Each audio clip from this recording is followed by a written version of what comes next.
Imagine this: a young woman vanishes. Her smiling photos flood every television screen, every TikTok feed, every headline from CNN to the local news. Police hold daily press conferences. Armies of volunteers fan out across fields, rivers, and highways. FBI helicopters sweep overhead. Within hours, hashtags trend worldwide. Hashtag find her. But as America pours its heart into one search, thousands of families, black, brown, indigenous, sit in silence, staring at walls plastered with missing posters that no one outside their neighborhoods will ever see. Their children are missing too. Their wives, their sisters, their mothers. But the cameras never come. This isn't just coincidence. This is a pattern. A systemic, chilling imbalance in how we decide whose life matters, and whose disappearance becomes just another footnote in a police file. It has a name: missing white woman syndrome. And tonight, inside this courtroom of truth, we're putting the media, the justice system, and even society itself on trial. Because for every Gabby Petito who rightfully receives national outcry, there are dozens of women like Relisha Rudd, Mitrice Richardson, and hundreds of missing indigenous girls, erased, ignored, forgotten. And the question we must ask, with evidence stacked high before us, is this: backhand index pointing right, why does America search for some while abandoning others? Please take a moment to subscribe, comment what you think about this, and share to get more intriguing stories. Thank you. The anatomy of missing white woman syndrome. To understand how we got here, the jury must hear the definition. Missing white woman syndrome was first coined by journalist Gwen Ifill, who observed the media's lopsided obsession. Young, white, often blonde women receiving disproportionate news coverage when they went missing, while women of color, men, and those from disadvantaged backgrounds disappeared into silence. On the surface, it sounds like a media quirk, but in practice, it has been deadly. It shapes how resources are deployed, how cases are prioritized, and how the public perceives danger. Let's take the case of Gabby Petito, a 22-year-old vlogger traveling the country with her fiancé. She vanished in August 2021. Within days, TikTok detectives sprang into action. Mainstream outlets aired 24/7 coverage, and law enforcement unleashed one of the largest search operations in recent history. Millions followed the updates like a live drama, piecing together timelines, rewatching police body cam footage, and speculating about every move her fiancé Brian Laundrie made. Gabby's story gripped America, and her death became a national tragedy. But while Gabby's name trended across every platform, 710 indigenous people went missing in Wyoming between 2011 and 2020, many in the same areas Gabby traveled. Almost none of those cases saw national coverage. One of them was Kaysera Stops Pretty Places, an 18-year-old indigenous teenager who vanished in 2019. Her body was found just blocks from her home in Montana. Despite suspicious circumstances, despite her family's cries for justice, her case barely registered beyond local newspapers. No viral hashtags, no Dateline specials, number 24-hour search updates. Kaysera was a daughter, a sister, a human being.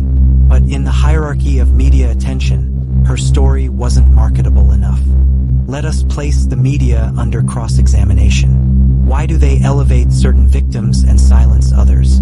The answer, prosecutors argue, is part ratings, part bias, part systemic racism. The formula is chillingly predictable. Young, white, middle or upper class, attractive by mainstream beauty standards, often framed as innocent, all-American, or girl next door. Those cases pull viewers. Viewers mean ratings. Ratings mean profit. Contrast this with how cases involving black or brown victims are framed. Headlines lean on stereotypes: troubled, runaways, connected to dangerous lifestyles. The victim is no longer a victim. They are subtly put on trial, their humanity stripped away before the public can ever empathize. Take the disappearance of Mitrice Richardson, a 24-year-old black woman who vanished in 2009 after being released from a Los Angeles County Sheriff's station late at night. Months later, her remains were discovered in a remote canyon. Mitrice was college-educated, bright, full of potential. Yet her case never saw the frenzied coverage or nationwide empathy of her white counterparts. Questions about police mishandling and the suspicious circumstances of her death still linger, but for the most part, the country never noticed. When victims of color go missing, their families must often beg for coverage, standing on courthouse steps with photos, pleading into microphones, praying that someone, anyone, will care. But more often than not, the cameras don't come. Let's examine the psychological jury, us, the audience.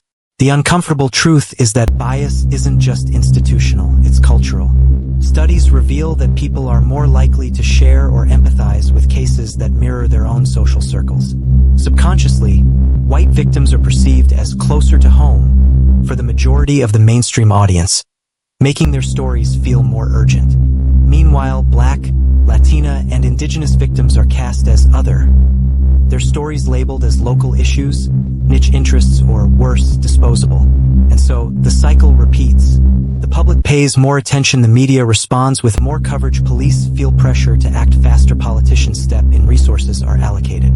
For families of color, that cycle never begins. The phenomenon is not new. In the 1990s, the case of JonBenet Ramsey, a 6-year-old pageant queen found murdered in her family's home, dominated headlines for years. While her case saturated primetime, hundreds of missing and murdered Black children received no national attention. In 2002, Elizabeth Smart, a 14-year-old kidnapped from her Salt Lake City bedroom, became a household name. She survived, returned, and bravely used her platform to advocate for victims. But that same year, Alexis Patterson, a 7-year-old Black girl, vanished on her way to school in Milwaukee. Elizabeth's face was on every magazine cover, every nightly broadcast. Alexis's case barely left Milwaukee.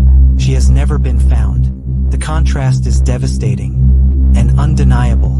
By 2016, researchers began to quantify the imbalance. A study by Northwestern University found that Black missing persons cases are significantly underreported compared to white cases. Indigenous women, too, are more likely to disappear and less likely to be found. The numbers are staggering. Black people make up about 13% of the U.S. population but account for 34% of all missing persons reports. Indigenous women are murdered at 10 times the national average in some regions. Yet both groups receive a fraction of the media coverage given to white victims. And the coverage that does exist often comes with coded language. Terms like high-risk lifestyle, unstable, or troubled past. The subtext is clear.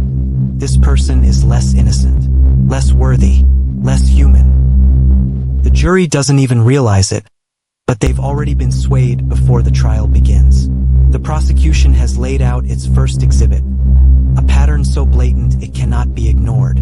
We've seen how Gabby Petito's case became a cultural phenomenon, contrasted with the silence surrounding Indigenous women in the same state.